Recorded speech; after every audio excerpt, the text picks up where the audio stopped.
आता अशोक बापूंच्या पत्नी म्हणजे आपल्या सुजाता बाबी उभे आहेत बघा आता इलेक्शनला. हा हा काय वाटतंय तुम्हाला, निवडून द्यायला पाहिजे का लोकांनी? पाहिजे पाहिजे. आपलं दिलंच पाहिजे लोकांनी निवडून. का बरं? ते आपली माणसं आहेत ना. हा, कामं झालेत का पण आपल्या गावामध्ये? झालेत की चिकार केलेत काय बाबींनी केलेत ना? हा आणि कधी तुमच्या सुखदुःखांमध्ये जर तुम्हाला गरज लागली तर कधी येतात का? हा मग येतात. हा आमच्या थोरल्या मुलाला त्यांनीच हे केलं. बाबींनी अजित पवारांनी दवाखान्यात होतं तर अजित पवारांनी लई मदत केली. डॉक्टरला म्हणायचं चांगला उपचार करा, असं करा तसं करा. डॉक्टर लोक म्हणले कसं काय तुमचं कोण आहे? तर अजित बापू म्हणले की दादा म्हणले की आमचं माणूस आहे, नीट झाला पाहिजे लवकर. अशोक बापूंनी आणि बाबींनी काही मदत केली का? केली ना.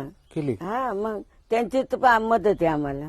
आमच्या गुरुजींना आमच्या मालकाला दादांनी ऑर्डर आणून कामाला लावलेले शाळा मास्तर. होय, हा म्हणजे रावसाहेब दादा पवार यांनी. हा दाखले दिराला बी घरी ऑर्डर आणून शाळा मास्टरची सर्व्हिस लावलेली. होय, लई कामं केलेत दादांनी आमची. आणि बापूंनी लई कामं केलेत आमची. अशोक बापूंनी. हा बाबीनी बापूंनी अजून बी करतात. अजून करतात. आमची पोरं तर अजून बापूंच्या माग बाबींच्या मागे आहेत. बर बर.